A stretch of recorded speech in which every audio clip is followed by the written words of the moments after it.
म्हणून नॉलेज होतं, recall प्रिसिजनच्या बद्दलचं knowledge होतं, व्होकॅब्युलरी कंट्रोल बद्दलचं जे नॉलेज होतं, दुर्दैवाने आपल्याला खरं तर ते प्रॅक्टिसमध्ये आणायला फार थोडी संधी मिळत होती आतापर्यंतच्या काळामध्ये. पण मला असं वाटतं की आता आपल्याकडे ती संधी चालून आलेली आहे, ती टेक्नॉलॉजीमुळे आलेली आहे. खरं तर त्या जेव्हा इन्फॉर्मेशन रिट्रीव्हल सिस्टम बद्दल तेव्हा आपण शिकवत होतो, आम्ही शिकवत होतो, खरं तर गेली 30 वर्ष ते सगळं शिकवतोय मी स्वतः. तर त्याची प्रॅक्टिस करायला फार कमी संधी मिळायची. म्हणजे प्री कोऑर्डिनेट, पोस्ट कोऑर्डिनेट कुठं होतं हे खरं तर कळायला आपल्याला काल्पनिक उदाहरणच असावी लागायची. ऍक्च्युअल ते तसं काम करण्याची संधी मिळत नव्हती. आता ती आलेली आहे आणि आता ती स्किल्स खरं तर आपल्याला एकदा रिलर्निंग ऑफ दोज स्किल्स असं म्हणेन मी खरं तर. ती इन्फॉर्मेशन रिट्रीव्हल स्किल्स म्हणता येतील.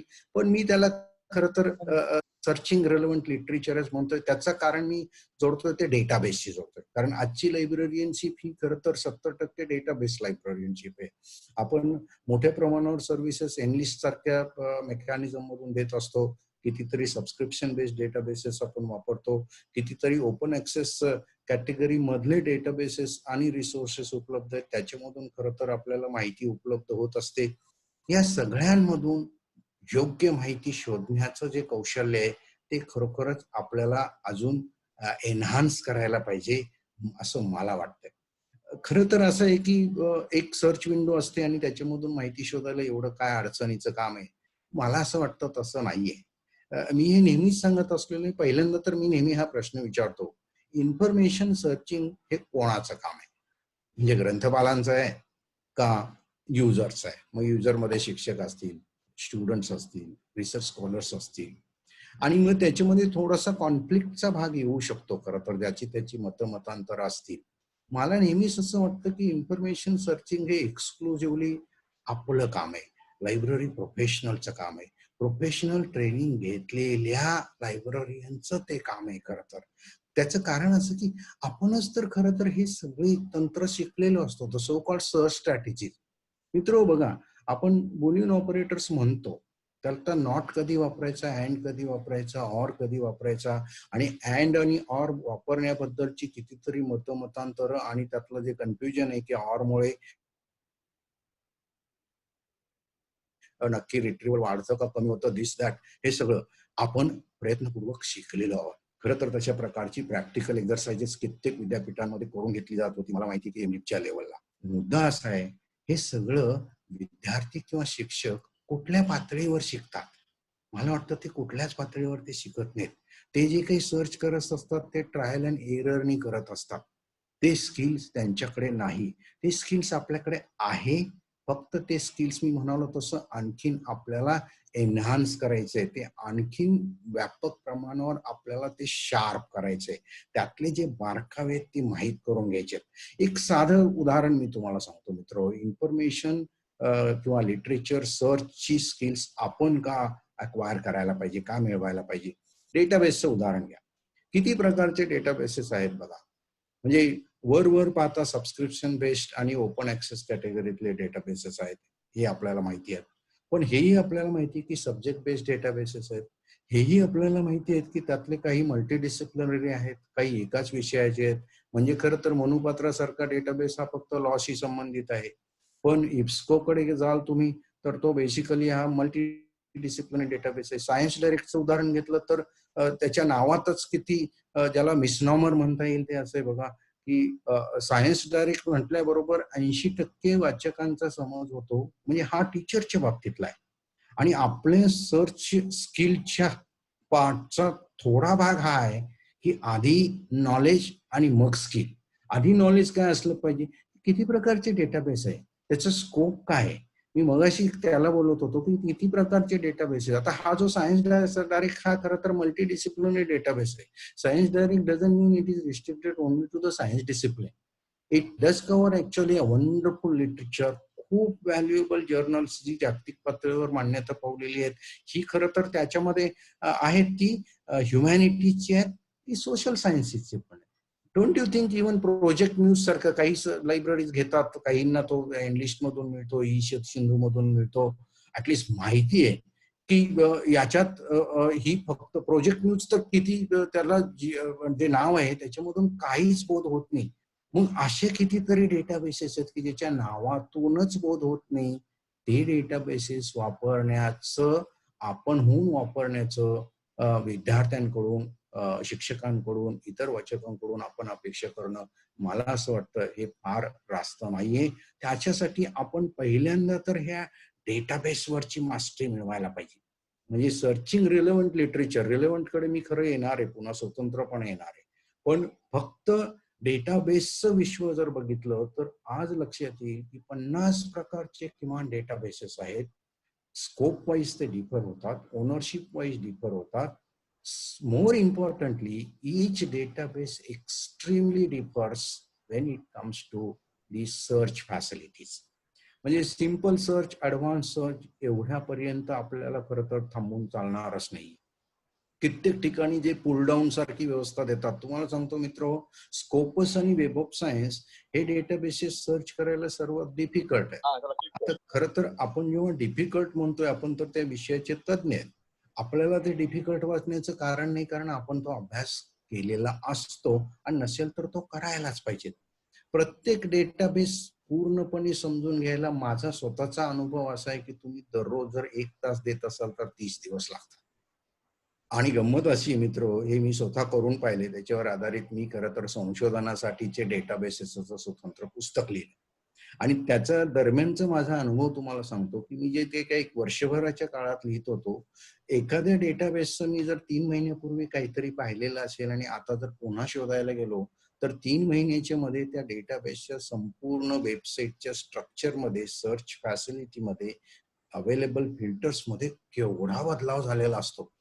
म्हणजे गंमत अशी आहे की एखाद्या शिक्षकाने स्वतःहून जरी ठरवलं, एखाद्या रिसर्च स्कॉलरनी ठरवलं, एखाद्या वाचकाने ठरवलं की मी स्वतः शोधणार आहे, मला ग्रंथपालाची गरज नकोय.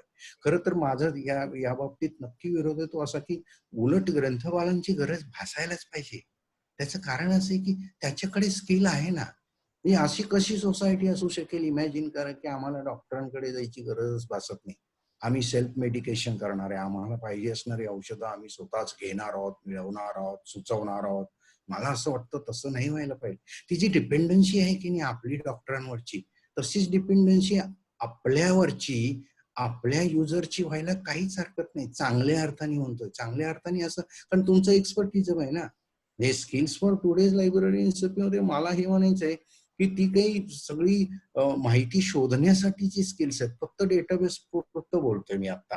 मित्र लक्षात घ्या, मी त्याच्याबद्दल होतो की एका डेटाबेसच्या साधारणपणे महिना 2 महिन्याच्या काळात सगळी सिस्टम बदललेली असते. ते वेबसाईटचं पहिलं ज्याला असं सो कॉल्ड होम पेज म्हणतो, तेच एवढं बदललेलं असतं की तिथं कुठं सर्च विंडो आहे, कुठं हेल्प आहे आणि कुठे त्यांनी ते वेगळे वेगळे जे हायपरलिंक्स ठेवलेले आहेत, हे शोधता शोधता किती वेळ जातो.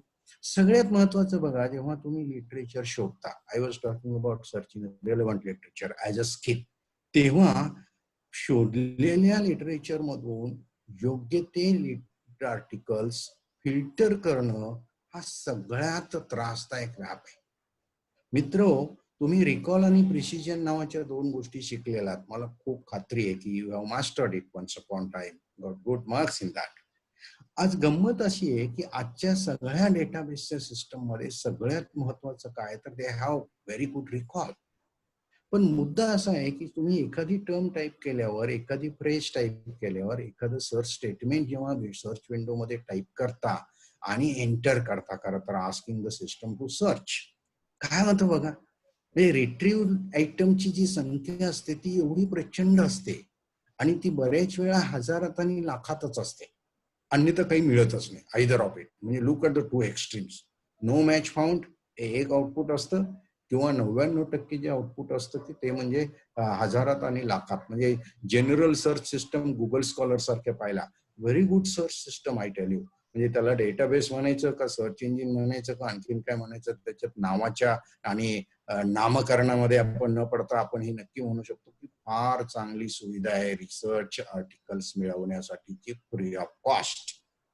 जेव्हा आपण गुगल स्कॉलर मध्ये किंवा तुमचा इप्सको सारखा डेटाबेस असेल, जे एनलिस्ट मधून तुम्हाला मिळतात ते डेटाबेस घ्या, तुम्ही सर्च टर्म टाईप करा, एंटर करा आणि लक्षात येतं की काही हजार रिट्रीव्हल मिळतात. Does any reader really wants few thousands of documents for fulfilling a particular information requirement? Plain answer is that no way. म्हणजे एका टॉपिकवर अभ्यास करण्यासाठी आपण खरोखरच काही हजार आर्टिकल्स वाचू शकतो का? तुम्ही स्वतः संशोधक आहात, मला माहिती आहे की आपण स्वतः आर्टिकल्स लिहिलेले आहेत. एखादं आर्टिकल पूर्ण करण्यासाठी आपण कदाचित 10, 20, 5, 50 आर्टिकल्स वाचू शकतो, त्याच्यापेक्षा नको आहे. आणि म्हणून क्ले सिरके नावाच्या एका माणसाने खरं तर इंटरनेटवर एक आर्टिकल टाकलेलं आहे. त्याचं म्हणणं असं आहे की इन्फॉर्मेशन, आत्ताचं जे जग आहे इन्फॉर्मेशनचं, त्याच्यामध्ये इन्फॉर्मेशन ओव्हरलोड हा प्रॉब्लेम नाहीये. मित्र, तुम्हाला आठवत असेल की आपण खूप पूर्वी जेव्हा आधी सिनियर मंडळी असतील, आपल्याला एका टर्मचं खूप आकर्षण होतं, ते म्हणजे इन्फॉर्मेशन एक्सप्लोजन. आणि नंतरच्या ज्या टर्म्स आलेले आहेत, इन्फॉर्मेशन डेल्यूज आणि इन्फॉर्मेशन ओव्हरलोड, इन्फॉर्मेशन फ्लड. अर्थ काय? खूप मोठ्या प्रमाणावर माहिती निर्माण होते आणि आपण असं म्हणतो नेहमीच, आजच्या जगाचा प्रॉब्लेम लायब्ररी प्रोफेशनचा, लायब्ररी जगताचा प्रॉब्लेम काय? तर information overload. What is the problem for the users? Information overload. हा क्ले सिरके म्हणा, ज्याचं आर्टिकल इंटरनेटवर मी म्हणालो, तो म्हणतो information overload is not a problem, filter failure is a problem. Filtering is the problem. We as search community, we fail to filter, असं त्याचं म्हणणं आहे. लक्षात घ्या, फिल्टरचा अर्थ असा आहे की तुम्ही त्याची चाळणी करायला कमी पडताय. म्हणजे 2000 आर्टिकल सापडलेले असतील तुमच्या सर्च क्युरीला रिस्पॉन्स म्हणून, तर 2000 आर्टिकल मधून तुम्हाला 20 आर्टिकल पर्यंत, 15 आर्टिकल पर्यंत, कदाचित 50 आर्टिकल पर्यंत ते कमी करता येईल का? That is what he means by filter. आणि तिथे मी तुम्हाला सांगत होतो की जेव्हा या डेटाबेसेस मध्ये आपण जातो, कुठल्याही डेटाबेसेस मध्ये, किती प्रकारची फिल्टर्स तेथे डेटाबेसेस उपलब्ध करतात. म्हणजे गुगल स्कॉलर पुरतं जाल तर अगदी वरच्या होम पेजवर आपल्याला दिसतं की इयर वाईज फिल्टर करता येतात. म्हणजे 2020 मधली आर्टिकल्स, मग 19 मधली आर्टिकल, 18 मधली, किंवा तुम्ही खरं तर तुमची कस्टम रेंज पण देऊ शकता की 2000 ते 2015 वगैरे वगैरे. हे टाइमचं फिल्टर आहे, खरं तर वेळेचं फिल्टर आहे. पण त्याचबरोबर तुम्हाला डॉक्युमेंटचं पण फिल्टर करता येतं. पुन्हा गुगल स्कॉलर पुरतं म्हटलं तर पेटेंट पाहिजे का, त्याच्यामध्ये तुम्हाला फिल्टर करता येतात. सायटेशन्स पाहिजेत का, फिल्टर करता येतात. पण तुम्हाला सांगतो, हे सगळीकडे, म्हणजे तुम्ही सायन्स डायरेक्ट मध्ये जा, इप्सको मध्ये जा, एमराल्ड मध्ये जा, फिल्टरची मोठी यादी बहुतांश करून लेफ्ट हँड साईडला दिलेली असते. खरं तर बऱ्याच वेळा ऍडव्हान्स सर्च मध्ये ही फिल्टरची फॅसिलिटी दिलेली असते. तुम्हाला आणखीन एक उदाहरण सांगतो की जिथं माझ्या पाहण्यामधली हायएस्ट फिल्टर्स आहेत, ती कमीत कमी डझनभर आहेत. आणि ती म्हणजे एरिक नावाचा डेटाबेस आहे, ERIC. त्याच्यामध्ये प्रामुख्याने एरिक म्हणतात, प्रामुख्याने एज्युकेशन बद्दलचं लिटरेचर मिळतं. खरं तर जे आपण बहुतांश BEd MAd आणि याच्यासाठी म्हणतो, टीचिंग साठी म्हणतो. अर्थातच असं आहे की it is nothing to be restricted only to BEd MAd. It's all about, say for example, higher education, use of technology in education, everything related with education. Great website, I tell you. आणि त्याच्यामध्ये it's a free of cost, you need not to pay for it. तर तिथे तुम्हाला सांगतो, अगदी समजा तुम्ही higher education बद्दल शोधत असाल, तर तुम्हाला कमिशनचे रिपोर्ट पाहिजेत का, ते मिळतात. केस स्टडीज पाहिजेत का, त्या वेगळ्या फिल्टर करता येतात. तुम्हाला ऍक्ट्स पाहिजेत का, ते फिल्टर करता येतात. पब्लिशर वाईज फिल्टर करता येतात. डॉक्युमेंट्स टाईप वाईज फिल्टर करता येतात. Whether you need books, whether you need articles, whether you need thesis, you can filter that. Author wise filter करता येतात. लँग्वेज वाईज फिल्टर करता येतात. आणि मग तुमच्या लक्षात येईल, इव्हन लेव्हल वाईज करता येतात. Say for example primary education, secondary education, higher education, you can filter it out that. Geographical area wise you can filter it. मला वाटतं अर्धा डझन फिल्टर्स तर मी आता इथे सांगितली, पण तुम्ही ऍक्च्युअल वेबसाईट मध्ये जाल तर आणखीन कितीतरी फिल्टर्स मिळतं. मी असं सांगत होतो की आपल्याला रिलेव्हंट लिटरेचर सर्च करण्याचं स्किल जे अक्वायर करायला पाहिजे, आणि असेल तर ते शार्पन करायला पाहिजे. ते का करायला पाहिजे? कारण डेटाबेसचं आत्ताचं जग हे कॉम्प्लेक्स वर्ड आहे, हे एक डिफिकल्ट वर्ड आहे. हे समजून घ्यायला अवघड असलेली टेक्नॉलॉजी आहे. आपल्याकडे आपण फक्त फक्त ते अक्वायर करणं किंवा आपल्या वेबसाईटवर उपलब्ध केल्याने कम्प्लीट सर्व्हिस होत नाही. ती सर्व्हिसची सुरुवात आहे आणि ती फॅन्टास्टिक आहे. To extend it further we must be able to search relevant literature from these databases. म्हणून डेटाबेसच्या बाबतीत आपल्याला खरं तर अभ्यास करायला पाहिजे, ते स्किल लागतं. हे सर्च स्ट्रॅटेजीच्या बाबतीत पण आहे बघा. म्हणजे सर्च स्ट्रॅटेजीच्या बाबतीत अगदी साधी गोष्ट आहे की अँड ऑर नॉट पर्यंत आपण फारसं पोहोचत नाही असं माझं मत आहे. अपवाद नक्की असणार आहेत. आपल्यापैकी अनेक जण याच्यामध्ये खूप फॅन्टास्टिक काम करत असणार आहे. त्यांचं कौतुक करूनच मला पुढे जायचं आणि बाकीच्यांना खरं तर त्याच्यासाठी एनकरेज करायचे. ते असं की अँड ऑर नॉटच्या पुढे कितीतरी सर्च स्ट्रॅटेजीच आहे. प्रॉक्सिमिटी सर्च आहे की माझी जी टर्म आहे ती साधारणपणे 5 शब्द इकडे तिकडे त्याच्यामध्ये असली पाहिजे.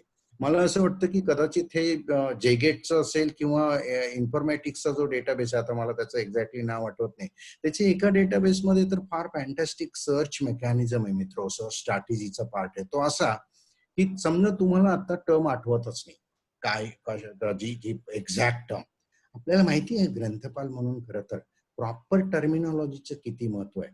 जर तुम्हाला योग्य टर्म सर्च साठी वापरता आली नाही तर आपलं रिट्रीवल भरकटतं, आपलं रिट्रीवल इररिलेव्हंट होतं.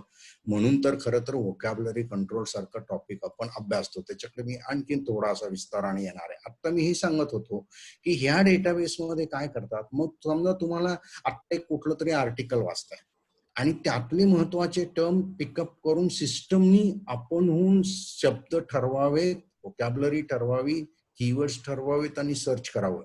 याच्यासाठीचं त्यांचं मेकॅनिझम आहे. ते आर्टिकल वाचताय त्यातला एखादा पॅराग्राफ सिलेक्ट करा आणि यांच्या सर्च विंडोमध्ये तुम्ही पेस्ट करा अख्खा पॅराग्राफ.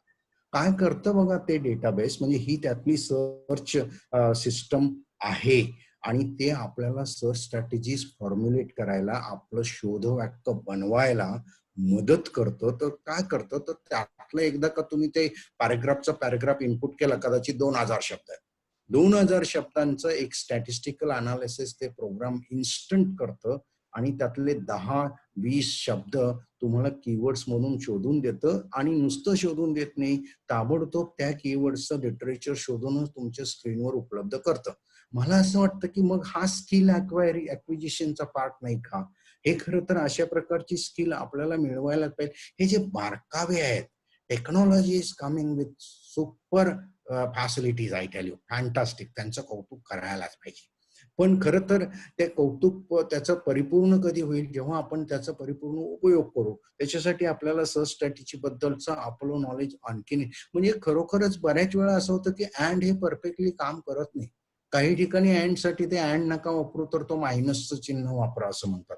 आणि मग मायनसचं चिन्ह वापरत असताना आधीची टर्म त्याला जोडून ते मायनसचं चिन्ह घ्यायचे का दोन्हीच्या मध्ये स्पेस द्यायचेच. I tell you, unless you experiment, जोपर्यंत तुम्ही त्याच्यातले प्रयोग करून हे शोधून काढत नाही की त्याचं जोडून घ्यायचे किंवा स्पेस द्यायचे. आणि we all know that actually a space or no space does matter in case of information retrieval. खरं तर हेच रंगनाथांनी सांगितलं होतं, म्हणून कॉमा फुलस्टॉपला किती महत्व होतं ते आता खरं तर इथे टेक्नॉलॉजीच्या युगात दिसतंय. तर मला वाटतं ते करायला पाहिजे. याच्याशिवाय मित्र, मगाशी मी जो टॉपिक कुठेतरी अर्धवट शोधला होता तो म्हणजे vocabulary. We are experts of vocabulary control. Remember, तुम्ही खरं तर एक फुल लेंथ टॉपिक त्याच्यावर शिकलेला आहात, थिसॉरसचं फुल लेंथ टॉपिक शिकलेला आहात. आणि मला असं वाटतं की technological world, the database world is providing you an opportunity to use that knowledge of vocabulary control and tools like thesaurus. तुम्ही म्हणाल खरं तर काय साधी गोष्ट आहे की टर्म्स तर आपले युजरच देतात आणि त्याच्या आधारावर आपण खरं तर माहिती शोधायची. मला असं वाटतं की युजरला प्रॉपर टर्म्स माहिती असतात असं आपण गृहीत धरणं हे थोडं धोक्याचं आहे. अर्थात त्याला माहितीच नसतात म्हणण्याचं आपल्याला कारण नाही, पण आपल्याला हेही माहिती आहे की आपल्याकडची जी साधनं आहेत त्यातलं उत्तम म्हणजे थिसॉरस. तुम्ही म्हणाल मग आता कुठे असतो? मित्रांनो, अनेक डेटाबेसमध्ये ही फॅसिलिटी आहे. प्रोक्वेस्टचे जेवढे डेटाबेसेस आहेत तुम्हाला सांगतो, म्हणजे त्यांचा थिसिस आणि डिझर्टेशनचा डेटाबेस आहे. लिसा डेटाबेस हा त्यांचाच आहे. खरं तर लिटरेचर ऑनलाईन हा डेटाबेस त्यांचा आहे. प्रोक्वेस्टच्या प्रत्येक डेटाबेसमध्ये स्वतंत्र थिसॉरस असतो तो त्याचा पार्ट असतो त्या डेटाबेसचा, तो इनबिल्ट असतो, तो थिसॉरस याच नावाने असतो. आणि मित्रो, जेव्हा तुम्ही खरं तर त्या थिसॉरसच्या ऑप्शनला क्लिक करता, it takes you to another screen where you can type a word. And once you type a word, then it presents a complete thesaurus entry. That is the broader term, narrower term, related term. You have learned all this actually. I am so sure about it. पण आता फायदा काय बघा, म्हणजे तो जेव्हा तुम्ही agricultural economics वरचं माहिती वाचक म्हणतो मला पाहिजे, खरं तर त्याला लेबर इकॉनॉमिक्स पाहिजे असतं कदाचित, किंवा ऍग्रिकल्चरल लेबर इकॉनॉमिक्स पाहिजे असतं. पण त्याच्या डोक्यात असं असतं की यांना एवढं बारीक सांगून काय उपयोगाचं आहे, म्हणून तो व्यापक काहीतरी सांगतो. मला असं वाटतं की आता तुम्हालाही खरं बाकीचे टर्म माहिती असण्याचं कारण नाही. समजा तुमचं एमए सायकोलॉजी झालेलं आहे, एमए हिस्ट्री झालेलं आहे, कोणाचं एमएससी झालेलं आहे, तर तुम्हाला खरं तर या ऍग्रिकल्चरल इकॉनॉमिक्स किंवा इकॉनॉमिक्सचे टर्म माहित असणं अपेक्षित नाही. ग्रेट, काही अडचण नाही. आता तुम्ही जेव्हा या थिसॉरस मध्ये जाता तेव्हा, आणि अशी before I actually further proceed, अशीच फॅसिलिटी तुम्हाला सांगतो इप्स्को मध्ये पण आहे. त्यांनी त्याला सब्जेक्ट टर्म म्हणलेलं आहे. म्हणजे आता काय झालंय बघा, हे तर नॉलेज आपल्याला अक्वायर करायलाच पाहिजे. म्हणजे सब्जेक्ट टर्म म्हणजे थिसॉरसची फॅसिलिटी आहे, हे जोपर्यंत आपण डेटाबेसचा अभ्यास करणार नाही तोपर्यंत कळायला काही चान्सच नाहीये.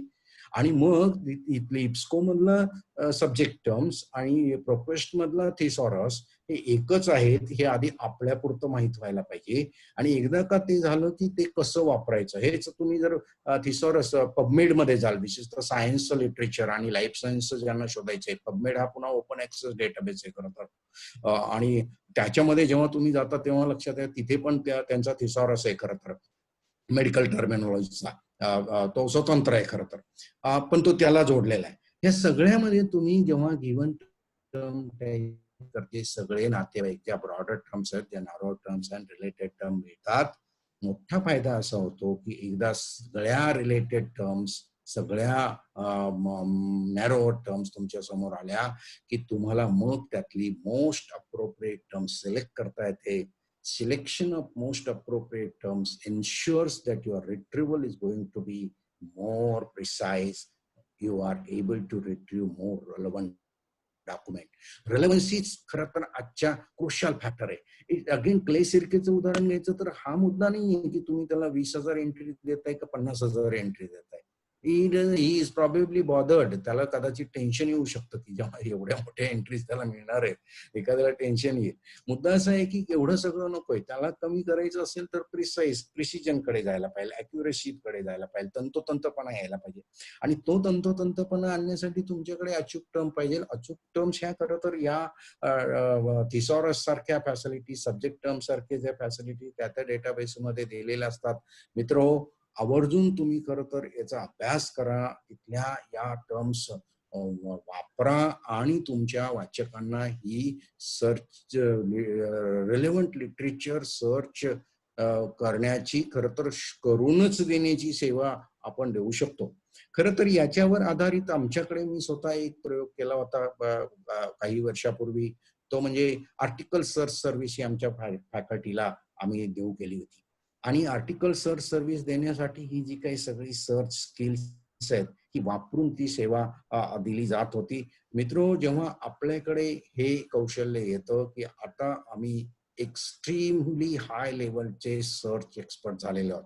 मी मगाशी उल्लेख केला होता खरं, आपण प्रोफेशनल्स आहोत. प्रोफेशनल्स आहोत म्हणजे आपल्याकडे कुठल्या तरी गोष्टीचं टेक्निकल नॉलेज आहे. इथलं जे टेक्निकल नॉलेज आहे, आपण खरं तर बेस्ट सर्च इंजिन्स म्हणून जगासमोर जायला पाहिजे. आपल्याला as a information searchers, as a article searchers, as a database मधून माहिती आर्टिकल शोधणारे सर्चर म्हणून दुसरा पर्याय जगासमोर असताच कामा नये. We are the best. आणि आपल्याला आपल्यातलं ते जे सर्वोत्तम आहे ते जगासमोर दाखवायचं असेल तर हे कौशल्य आणखीन शार्पन करा, त्याला झळाळी आणा, त्याला चकाकी आणा. आणि त्याच्या आधारावर मित्रो, तुम्ही तुमच्या वाचकांना आर्टिकल सर्च सर्व्हिस द्या. आर्टिकल शोधून त्या चर्चा टेबलवर पाठवायचा. स्कॉलरला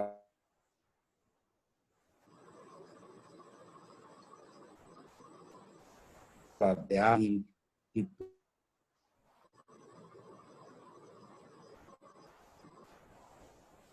तुमच्या आत्मविश्वासाने येणार आहेत की सर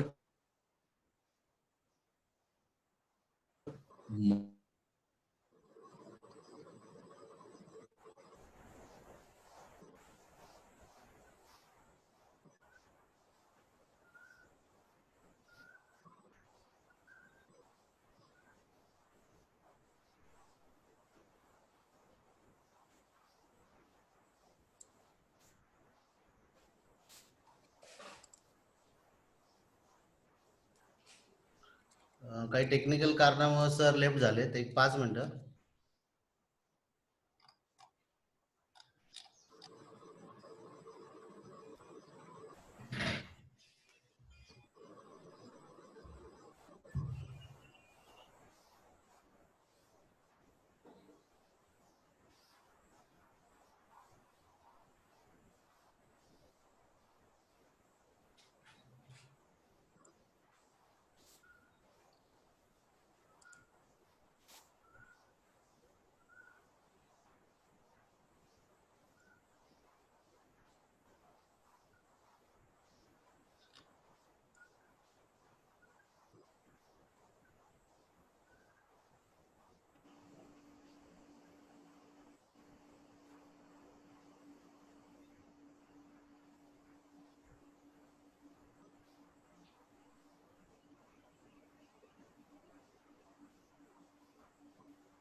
सर सरांना कॉल करा ना. हितेश सर, हो सरांना कॉल कर.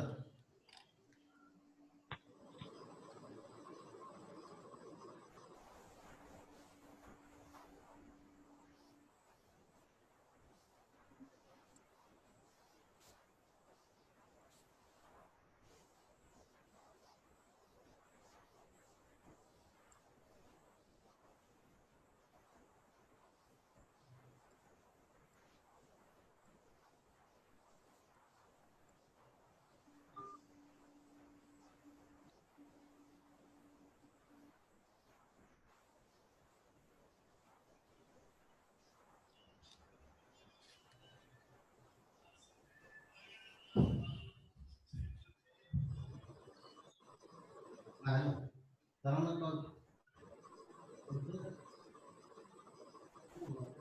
सगळ्यांना आवाज येतोय ना.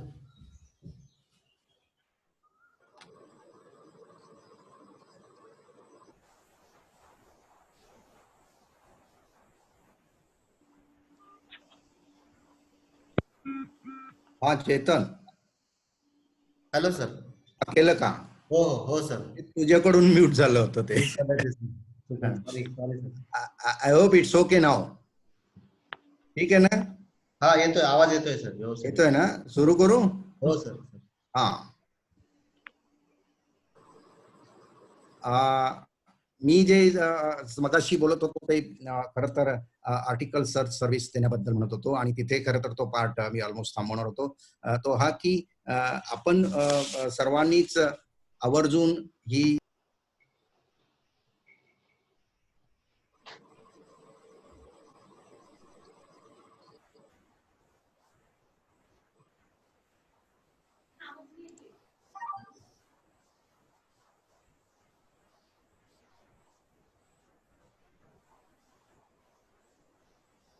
सर सर अनम्यूट झालंय सर. सर म्यूट झालंय सर तुमच्याकडून.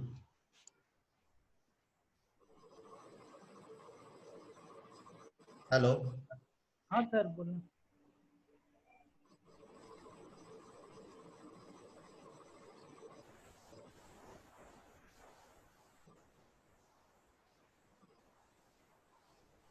सरांकडून झालं म्यूट.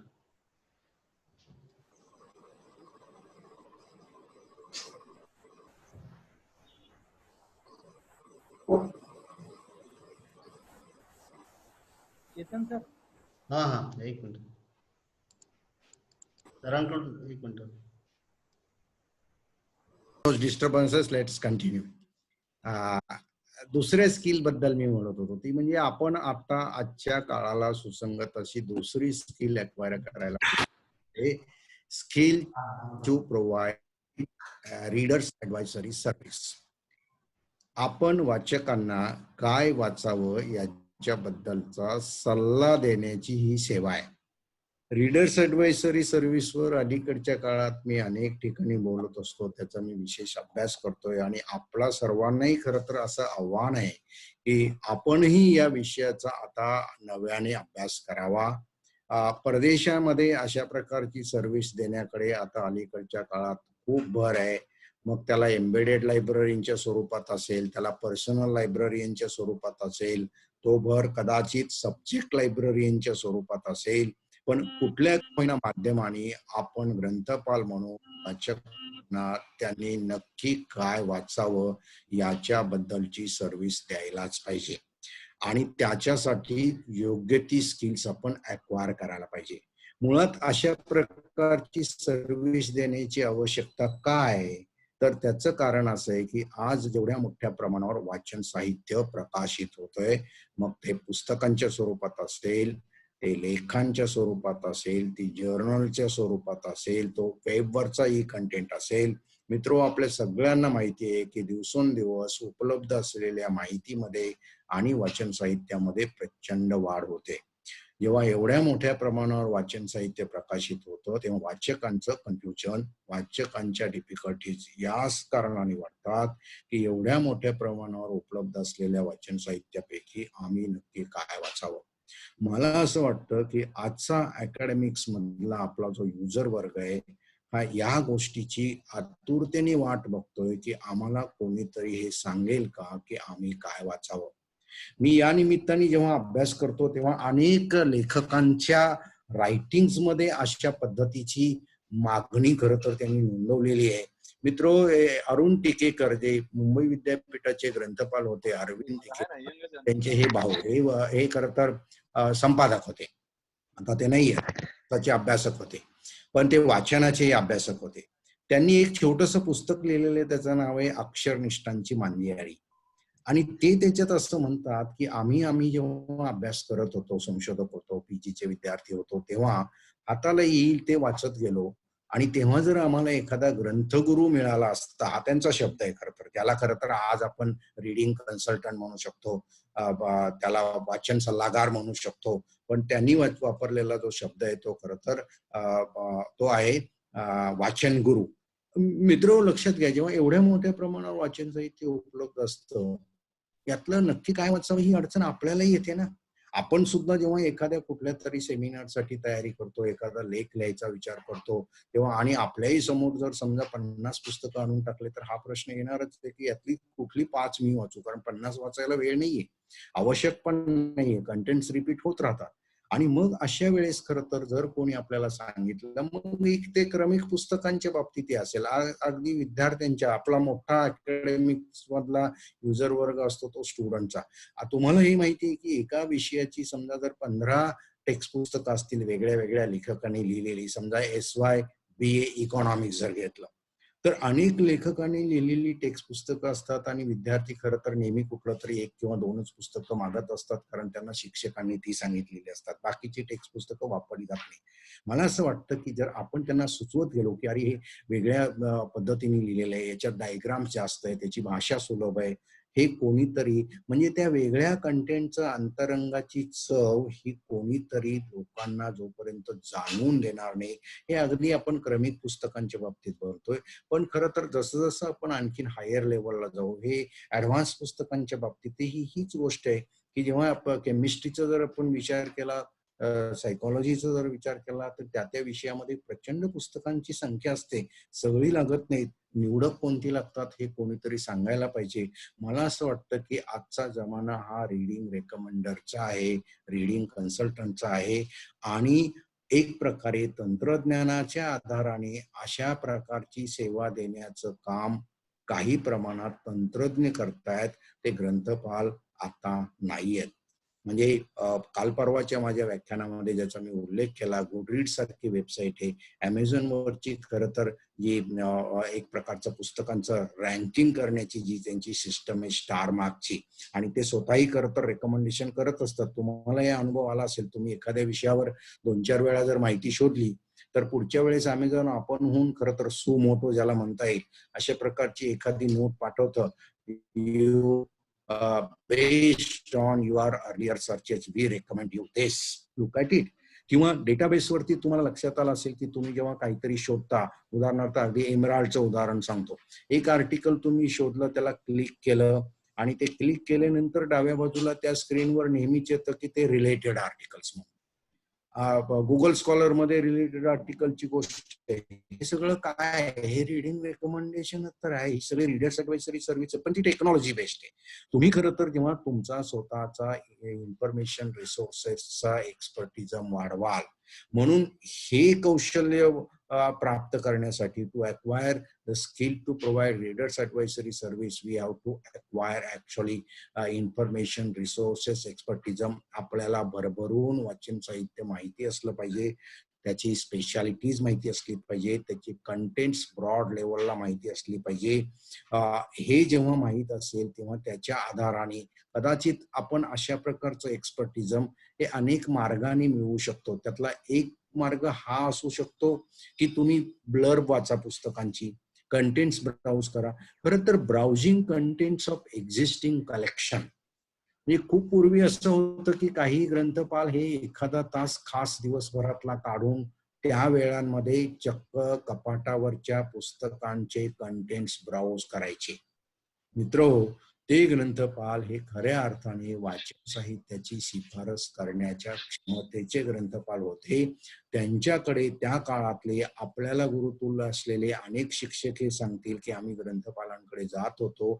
आजही हे होत असणार आहे. मला याची खात्री आहे की आपल्यापैकी आताही हे करत असणारे ग्रंथपाल आहेत. माझा हट्टास असा आहे की हे सगळ्यांना करता यायला पाहिजे. आपल्या प्रत्येक ग्रंथालयामध्ये आमचा आजचा ग्रंथपाल हा वाचन साहित्य सुचवणारा तज्ञ आहे, अशी ही दुसरी इमेज. पहिली image, we are the experts in searching articles from databases, ही निर्माण व्हायला पाहिजे. मित्र लक्षात घ्या, ह्या नवीन आपल्याला ऍड केलेल्या कौतुकाच्या गोष्टी आहेत. This will add feathers to your crown. त्याच्यामुळे एक वेगळ्या प्रकारची इमेज निर्माण होणार आहे. ही रीडर्स ऍडवायझरी सर्व्हिस देण्यासाठी मी म्हणालो, तुम्ही कंटेंट ब्राउज करा, तुम्ही वेबसाईट वरून रिव्ह्यूज वाचा, तुम्ही Amazon सारख्या वेबसाईटवर गेलात, गुडरीड सारख्या वेबसाईट वरती गेलात, बुकगंगा सारख्या वेबसाईटवर गेलात, तर तुम्हाला त्या त्या पुस्तकांचे, ज्याला सो कॉल्ड अंतरंग म्हणता येईल, रिव्ह्यूज म्हणता येईल, त्याच्यात काय दडलेलं आहे हे सांगता येईल. आणि मला वाटतं हे जेव्हा आपल्याला माहिती होईल, हे खरं तर फक्त पुस्तकांच्या बाबतीत नाहीये.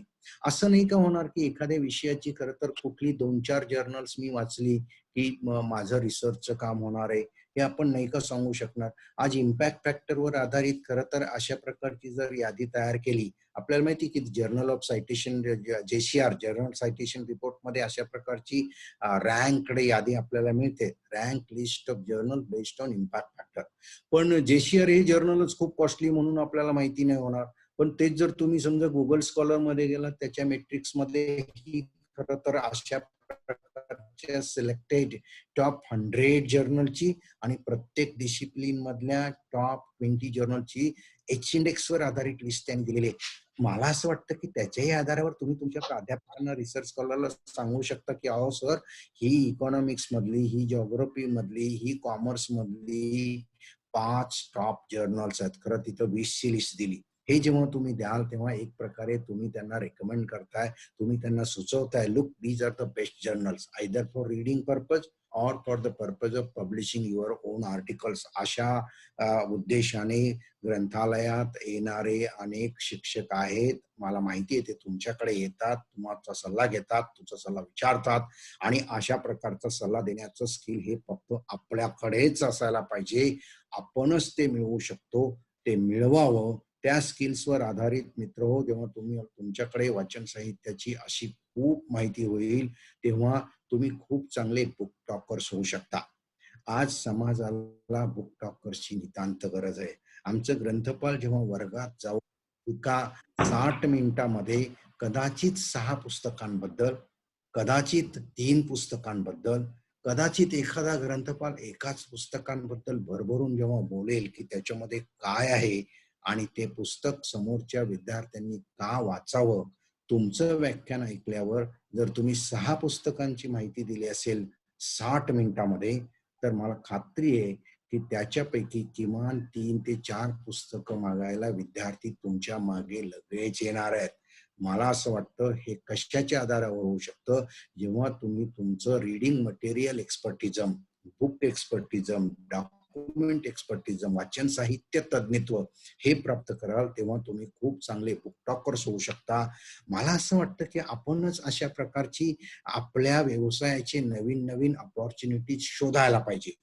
याच्याच आधारावर तुम्ही खूप चांगली बुक्स अबाउट बुक्स लिहू शकता. खरं बुक्स अबाउट बुक्स ही एक स्वतंत्र प्रकारची कॅटेगरी आहे. आपण त्याच्याबद्दल थोडेसे अनभिज्ञ आहोत.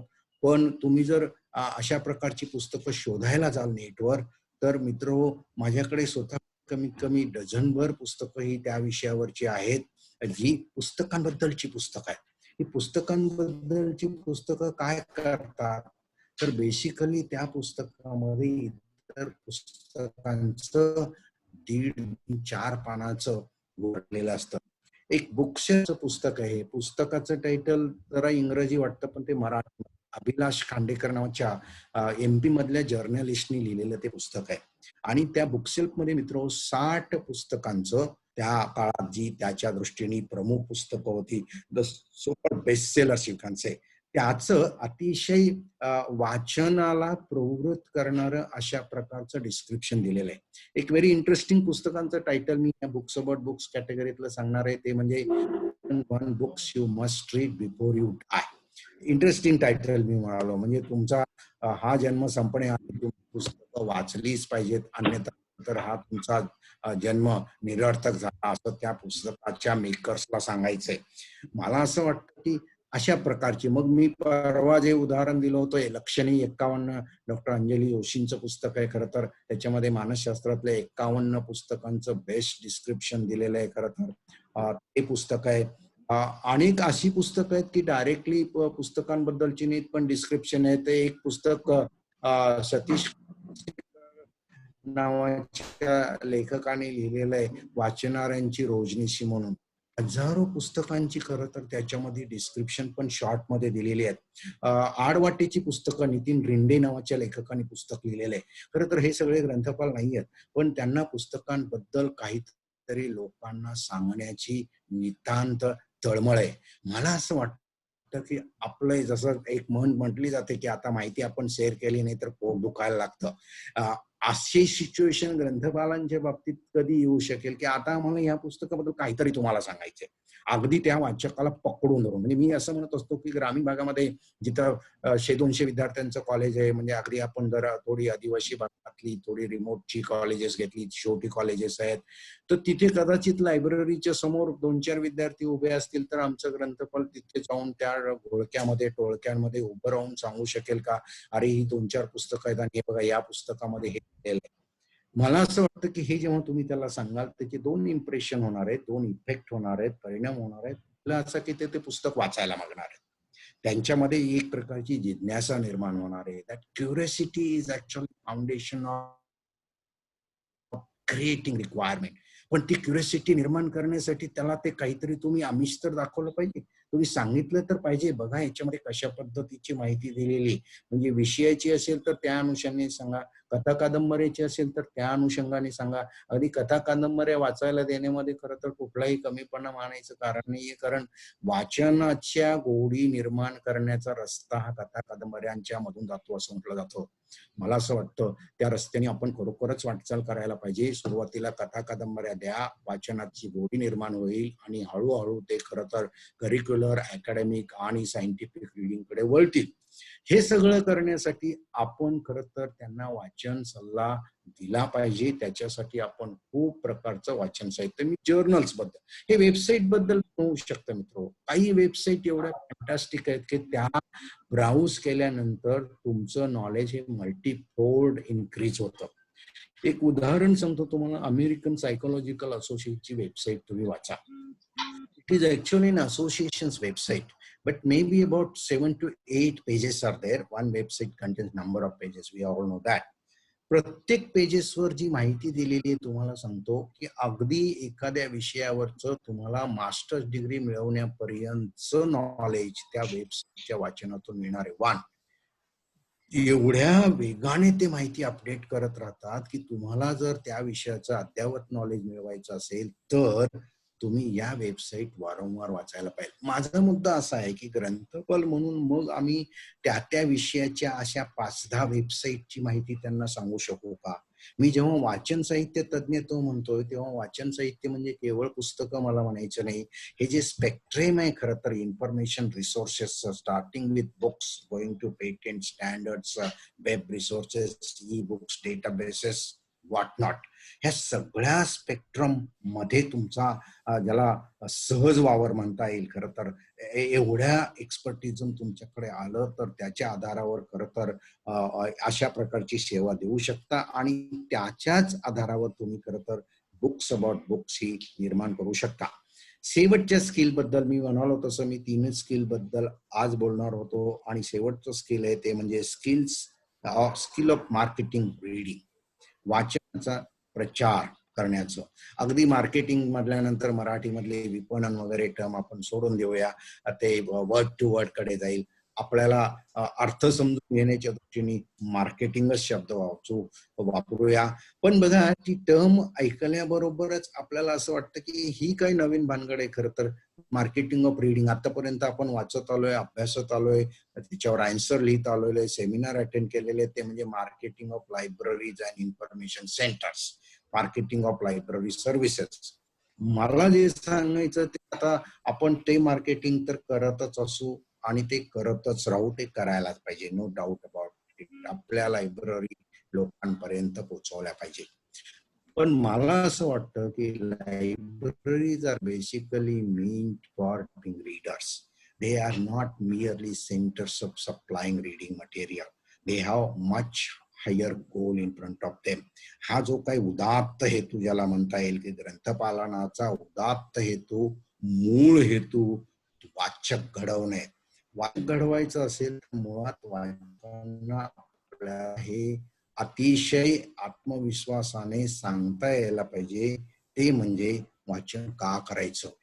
मला असं वाटतं की आपण सगळ्यांनीच, म्हणजे मी ते सुरू केलंय आता खरं तर, वाचनाबद्दलचं वाचन, आणि ते एक वेगळं विश्व आहे, त्याच्याबद्दलची आपल्या करिक्युलम मधून पुरेशी माहिती मिळत नाही. हे जरी आम्ही स्वतः कोर्सेस चालवत असलो तरी सुद्धा मला आता ठामपणे सांगायचे त्या दृष्टीने आम्ही पावलं उचललोय, पण ते नवीन पिढीसाठी.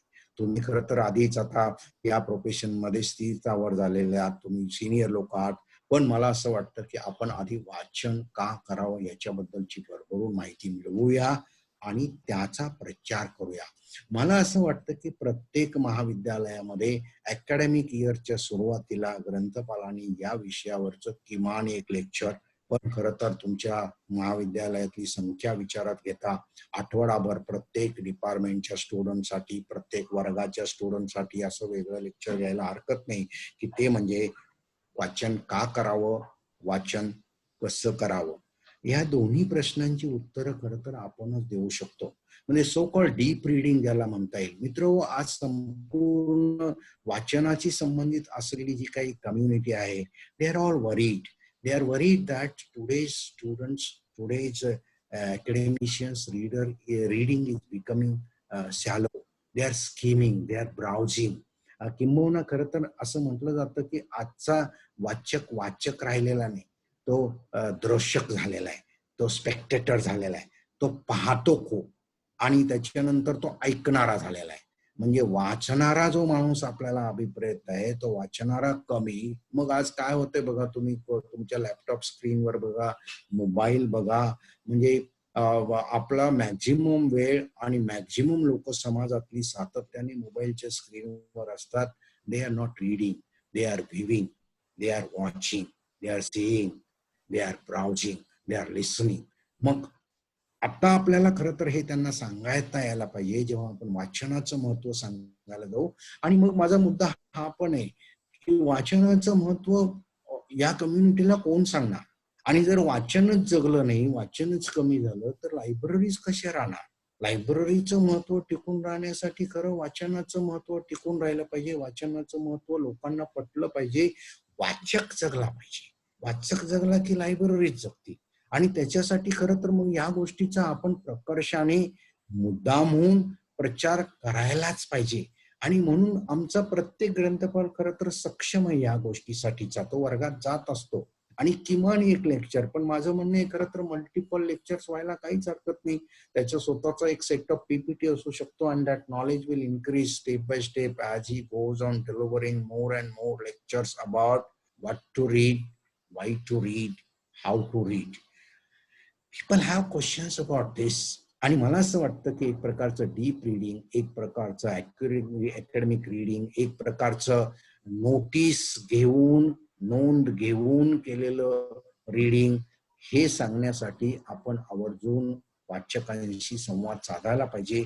मला असं वाटतं की त्याच्यातूनही एका वेगळ्या अपेक्षेने विद्यार्थी ग्रंथालयात यायला लागतील. ते म्हणजे हे फक्त वाचन साहित्य पुरवत नाही, तर ते काय वाचावं आणि का वाचावं हेही सांगतात. हा एक मेसेज जेव्हा त्यांच्याकडे जाईल, तेव्हा मला असं वाटतं की आपल्याला एक वेगळी संधी मिळेल.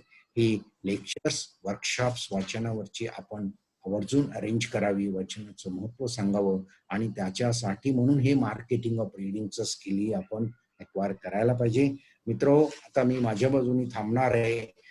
तुमच्या काही शेअरिंग असेल, I don't really mean to answer questions. मी काही स्वतःला तज्ञ समजत नाही की ज्याच्यामुळे तुमच्या प्रश्नांची उत्तरं द्यायची.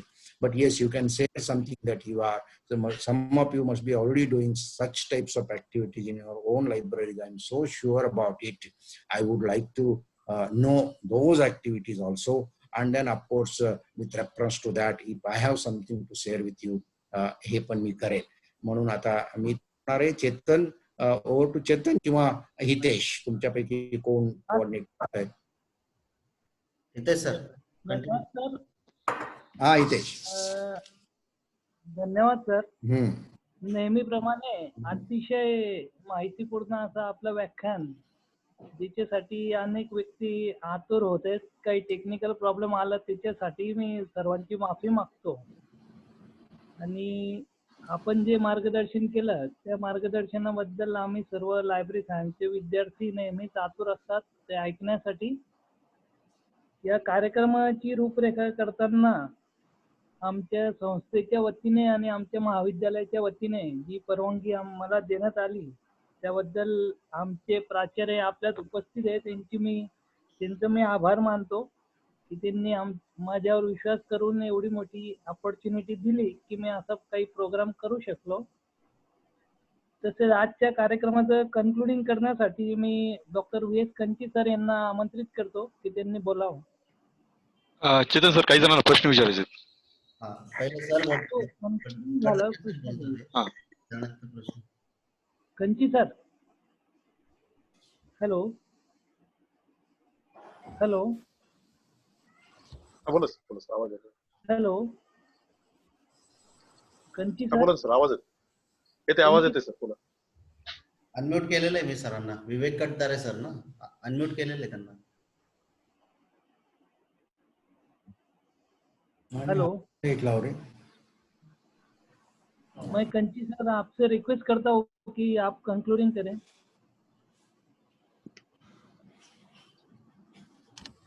Hello hello. हाँ हेलो, नमस्कार. हाँ डॉक्टर, मी आपल्याला विनंती करतो की आपण 2 शब्द बोलावे आजच्या व्याख्यानावर. डॉक्टर राजेंद्र कुंभार सरांनी खूप चांगल्या पद्धतीने लायब्ररी प्रोफेशनलसाठी 3 प्रमुख स्किल्स जे आहेत त्यांच्याविषयी छान विवरण केलं. Searching of relevant information, relevant म्हणजे संबंधित माहिती कशी गोळा करायची, ते खूप मोठं आहे. कारण असं आहे की महासागर आहे माहितीचा, त्यातला मला ज्या विषयात आवश्यकता आहे त्या विषयातली माहिती कशी मिळेल या दृष्टीने फार चांगल्या पद्धतीचं मार्गदर्शन हे. आणि आपले जे शब्द आहेत योग्य शब्द कसा निवडावा, थिसारस जे आहे की वेगवेगळे टर्मिनॉलॉजीज आहेत, परंतु त्यातली प्रॉपर टर्म जर निवडली गेली तर मला सर्च इंजिन जास्त चांगला रिस्पॉन्स देऊ शकेल. आणि त्या दृष्टीने हे पहिलं जे सर्चिंग स्किल विषयी त्यांनी विस्तृत विवरण केलं ते खूप छान आहे. त्यानंतर काय वाचावं याचं मार्गदर्शन, काय वाचावं याचं मार्गदर्शन हे फार आवश्यक आहे. बुक्स अबाउट बुक्स, पुस्तकांसाठीची पुस्तकं, म्हणजे पुस्तक कुठलं वाचायचं याच्याविषयी गाईड म्हणून लायब्ररीयांनी काम करावं असं सरांनी सांगितलं आणि ते खूप उपयुक्त आहे. कारण काय आहे की विद्यार्थी गोंधळलेला असतो, लायब्ररीमध्ये हजारो पुस्तकं आहेत, मी त्यातलं कुठलं वाचायचं, माझ्या आवडीचं काय असू शकेल, माझा रस असणारा विषय त्याच्यातलं रिलेव्हंट पुस्तक कुठलं. त्यामुळे वाचनात काय वाचावं याविषयीची पुस्तकं रेकमेंड करण्यासाठीचा रोल लायब्ररियन नक्कीच पार पाडू शकतात. आणि त्यानंतर त्यांनी एक छान महत्वाचा विषय सांगितला की आजकाल लोक ही पाहणारी झालेली आहेत, आजकाल लोक ऐकणारी झालेली आहेत, पण जर लोक वाचणारी नाही झाली तर मात्र लायब्ररीचं अस्तित्व धोक्यात येण्याची शक्यता आहे. त्यामुळे वाचनाचं मार्केटिंग हे फार आवश्यक आहे. का वाचावं, कसं वाचावं, किती वेळ वाचावं, कोणत्या पद्धतीने वाचावं, त्या वाचनाचा अर्थ कसा घ्यावा, या सगळ्या गोष्टी खूप महत्वाच्या आहेत. आणि त्यासंबंधी एक मार्गदर्शक म्हणून लायब्ररियन खूप चांगलं काम करू शकतो. अशा या 3 बाबी अत्यंत उत्तम पद्धतीने सगळ्या पार्टिसिपंट समोर मांडल्याबद्दल मी विवेकानंद प्रतिष्ठानच्या कॉमर्स आणि सायन्स महाविद्यालयामार्फत डॉक्टर राजेंद्र कुंभार सर यांचे मनापासून आभार मानतो. धन्यवाद सर, खूप खूप आभारी आहे. खूप चांगलं मार्गदर्शन आपण दिलं आणि त्याचा खूप चांगला परिणाम हा आपल्याला पाहायला मिळेल. थँक्यू. धन्यवाद सर. आता यानंतर मी विनंती करेल सर्व पार्टिसिपेंट्सला की त्यांनी काही प्रश्न असतील तर सरांना विचारावे. ज्यांना हँड रेज जे करतील मी त्यांना अनम्यूट करेल आणि त्यांनी सरांना प्रश्न विचारा, त्याचेच उत्तर आपण सर देतील. तर प्रत्येकाच्या मोबाईल मध्ये उजव्या हाताला धर्मपुरके सर.